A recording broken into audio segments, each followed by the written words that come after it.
పశ్చిమ గోదావరి జిల్లా తణుకు స్థానిక జిల్లా ప్రభుత్వ హాస్పిటల్ను తణుకు ఎమ్మెల్యే ఆర్మిల్లి రాధాకృష్ణ ఆకస్మికంగా తనిఖీ చేశారు. హాస్పిటల్లో జరుగుతున్న ఇబ్బందులు, కార్యక్రమాలు అడిగి సూపరింటెండెంట్ గారిని తెలుసుకున్నారు. మరియు ఈ ప్రభుత్వ హాస్పిటల్ నందు ఆరోగ్య సేవలను ప్రజలందరూ సద్వినియోగం చేసుకోవాలని ఆర్మిల్లి అన్నారు. ఇక్కడ ఉన్నటువంటి పరిస్థితులన్నింటినీ కూడా గమనించి ఈరోజు ఈ ఆసుపత్రి ద్వారా ప్రజలకు అందుతున్నటువంటి సేవలు కానీ, అదేవిధంగా ఇక్కడ ఆసుపత్రి పరంగా ఉన్నటువంటి ఇబ్బందులు కానీ, స్టాఫ్ షార్టేజ్ కానీ, అలాగే వివిధ ప్రోగ్రాములకి సంబంధించినటువంటి ఇబ్బందులు కానీ ఇక్కడ సూపరింటెండెంట్ గారిని అడిగి తెలుసుకోవడం జరిగింది.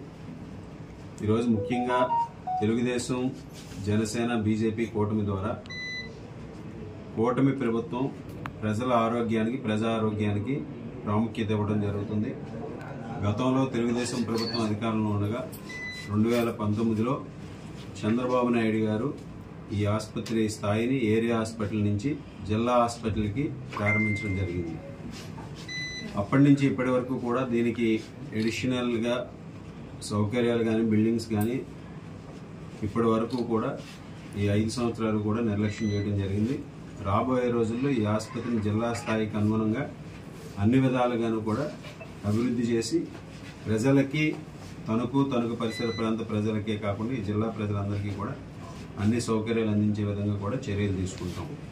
ముఖ్యంగా ప్రజలందరూ కూడా ఇక్కడ ఎటువంటి వైద్య సేవలు అందుతున్నాయి అనేది కూడా వారందరూ కూడా అవగాహన చేసుకుని అటువంటి వైద్య సదుపాయాలను పొందగలిగితే ఈ ఆసుపత్రి సేవలు ఇంకా మరింత మెరుగ్గా ఉంటాయి. ముఖ్యంగా హార్ట్ ప్రాబ్లం ఉంటే, ఎప్పుడైనా ఎవరికైనా గుండెపోటు వస్తే మొదటిగా life saving hour, golden hour అంటాం. మొట్టమొదటి గంటలో ప్రాణాలు కాపాడే విధంగా ఇక్కడ అన్ని సౌకర్యాలు ఉన్నాయి.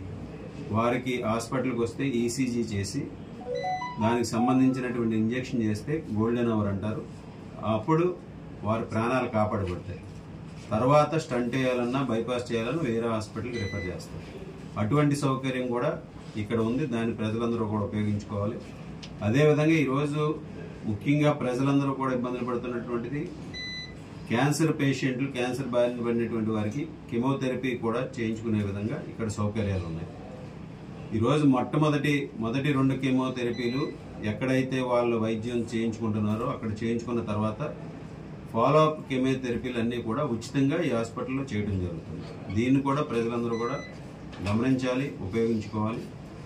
అలాగే రాబోయే రోజుల్లో ఈ హాస్పిటల్ స్థాయిని జిల్లా ఆసుపత్రి స్థాయికి ఏ విధంగా ఉందో దానికి అనుగుణంగా ఇక్కడ సేవలన్నింటినీ కూడా, వైద్య సేవలను ఇంకా ఇంప్రూవ్ చేసే విధంగా కూడా అన్ని చర్యలు తీసుకుని దీనికి ఒక అభివృద్ధి కమిటీని కూడా ఏర్పరిచి ఎప్పటికప్పుడు మానిటరింగ్ చేసి ఈ హాస్పిటల్లో పారిశుద్ధ్యాన్ని కానీ, పరిశుభ్రతను కానీ పెంపొందించి సేవలన్నీ కూడా సక్రమంగా అందే విధంగా ప్రతి పేషెంట్ ఎవరు వస్తారో వారికి అన్ని రకాలుగాను సౌకర్యం కలిగించే విధంగా కూడా చర్యలు తీసుకుని రాష్ట్రంలోనూ ఒక బెస్ట్ హాస్పిటల్గా దీన్ని తీర్చిదిద్దుదామని ఈ సందర్భంగా తెలియజేసుకుంటాం.